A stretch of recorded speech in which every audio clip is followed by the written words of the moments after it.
Kalau kamu sholat tidak memenuhi syarat suci, ya, maka kamu sholatnya tidak diterima.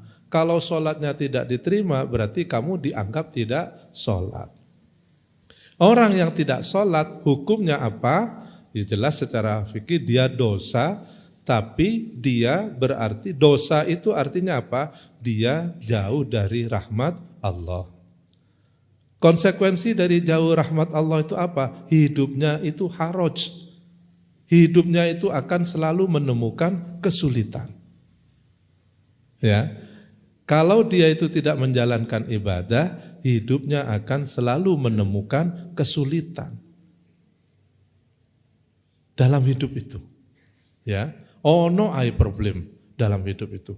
Sehingga haraj, sumpak, rupak itu bagian dari kita jauh dari rahmatnya Allah. Cirinya begitu.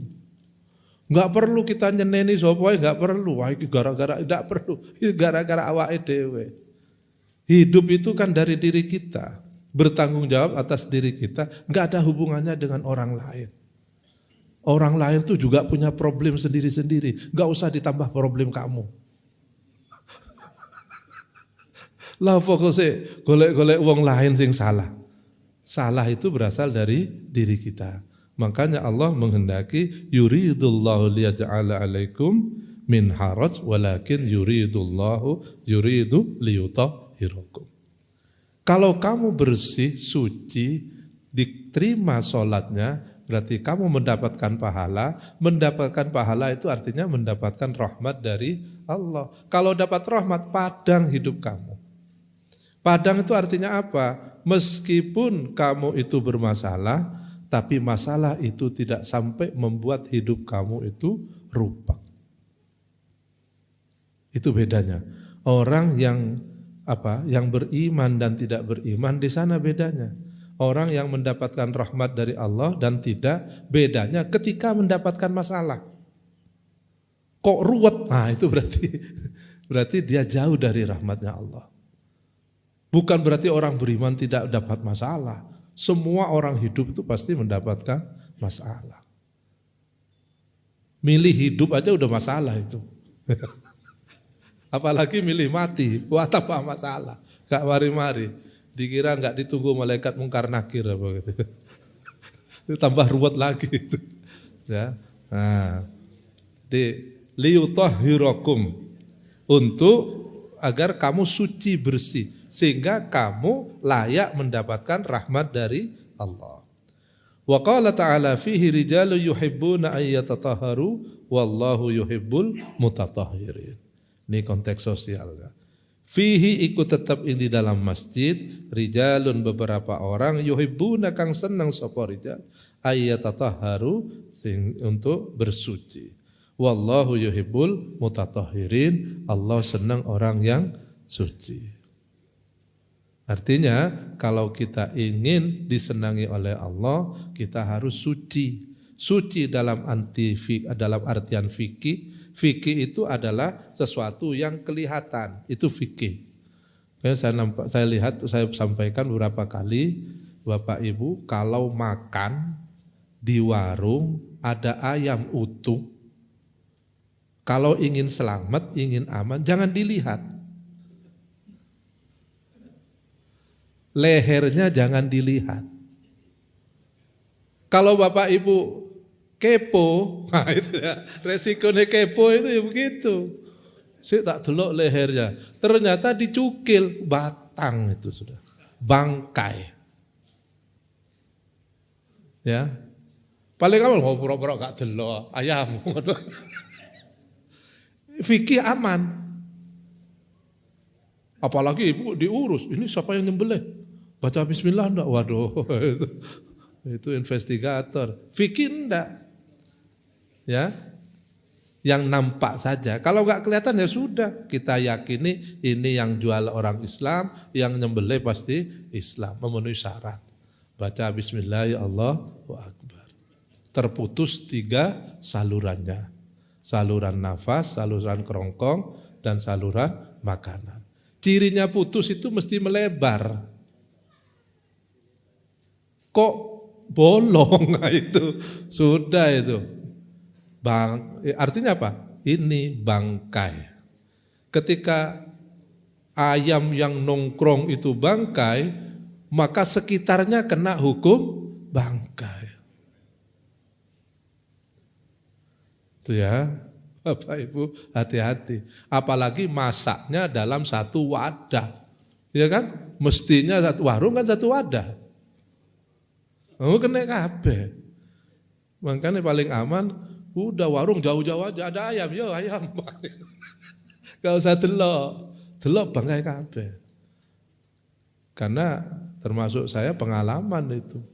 Udah lapar-lapar di tengah perjalanan malam-malam itu kok nemu warung, berhenti pinggir jalan. Kok ya Allah kok dilalah, kok lah opo saya kok delok itu gitu loh. Kok enggak delok godonge itu delok opo gitu. Langsung datang otomatis ya. Perhatian tuh langsung ke ayam, langsung kelihatan. Ya sudah, bablas. Itu ya, itu hukum fikih yang nampak. Ini hati-hati di masyarakat kita masih banyak terjadi. Ya, sekedar dicukil. Karena saya sudah pernah melakukan pelatihan juleha, juru sembelih halal itu, ada yang ngaku, iya Pak saya itu. Loh kenapa Bapak lakukan? Kalau saya sembelih begini Pak, pelanggan saya enggak mau. Alasannya apa? Tidak indah. Loh. Lah itu di Jogja loh Bapak Ibu, saya cerita Jogja. Jadi saya terpaksa saya gitu kan Pak, daripada enggak dibeli saya. Udah pragmatis sudah masyarakat itu. Kita yang harus hati-hati dan kita nyampaikan ke masyarakat. Jadi saya tuh sering sekarang melakukan kegiatan itu karena itu yang paling penting. Yang kedua bakso. Bakso itu kritisnya apa? Apa jenenge?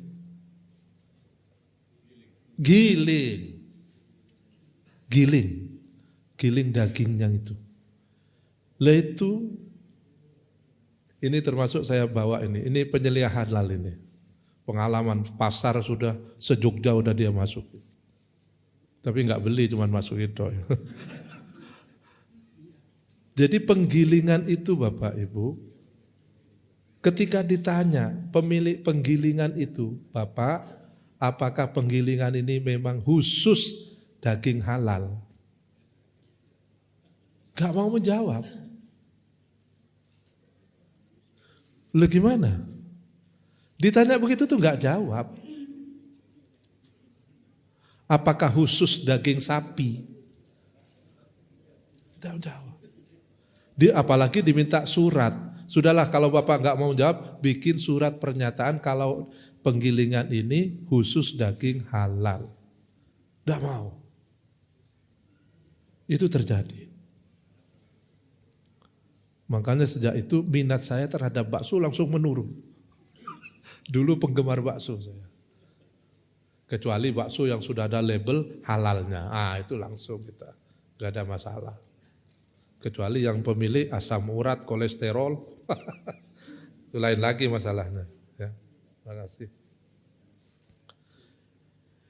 Wa qala sallallahu alaihi wasallam miftahus sholati at-tahur. Miftahus sholati utawi kuncinya salat iku at-tahur suci. Iya, kuncinya salat itu adalah suci. Buniyad dinu 'alan nadhafa wa alhulan dari Rasulullah, buniyad dibangun apa ad-dinu agama Islam iku 'alan nadhafati ing atase suci, bersih dan suci. Artinya apa? Rasul menjelaskan, lebih menekankan lagi ayat tadi bahwa miftahus sholati at-tahur, pintu dari diterimanya sholat adalah at-tahur. Kalau sudah tidak suci ya tidak akan diterima. Kalau sucinya tingkat misalnya kita awam, sholat yang penting secara fikih suci, bersih, suci, maka sudah sah sholatnya. Istilahnya sah. Diterima atau tidak itu urusan Allah. Ya. Apakah orang yang sholatnya sah itu pasti diterima? Belum tentu. Apalagi yang tidak sah. Wong yang sah aja belum tentu kok. Ya toh? Apalagi yang tidak sah. Berlaku qiyas aulawi. Tapi yang sah itu wong itu juga mengikuti ketentuan Rasul, para ulama, insya Allah itulah yang dikehendaki oleh Allah. Tapi apa benar? Kita semua tidak ada yang bisa memastikan kebenaran. Ini Bapak Ibu, saya tuh sering ditanya itu oleh teman-teman itu, oleh wartawan dipancing-pancing. Gimana komentar Yai tentang nasab? Waduh, nasab itu urusan nasib itu kan. Menentukan nisab, wah gitu. Ini bukti, saya menjawab, sudahlah kita tidak perlu masuk pada materinya. Tapi hikmah yang bisa kita ambil dari perdebatan ini apa? Menunjukkan bahwa kebenaran di dunia ini tidak ada yang mutlak. Karena tidak ada yang mutlak, kita tidak boleh menganggap apa yang menurut kita benar, orang lain juga harus mengakui benar. Silakan benar menurut kamu yakini itu yang benar, jalankan apa yang kamu yakini sebagai yang benar. Tidak perlu kamu memaksa orang lain mengakui apa yang kamu yakini benar. Kenapa? Manusia ini bukan makhluk mutlak, tapi makhluk relatif. Karena relatif tidak mungkin menghasilkan sesuatu yang mutlak. Gitu? Manusia itu relatif. Kenapa relatif? Relatif itu maksudnya apa? Kita itu tidak bisa menentukan sesuatu apapun secara pasti. Kita melihat apapun itu bukan kebenaran yang pasti. Kita dengar apapun, apalagi semua kebenaran itu bersumber dari panca indera.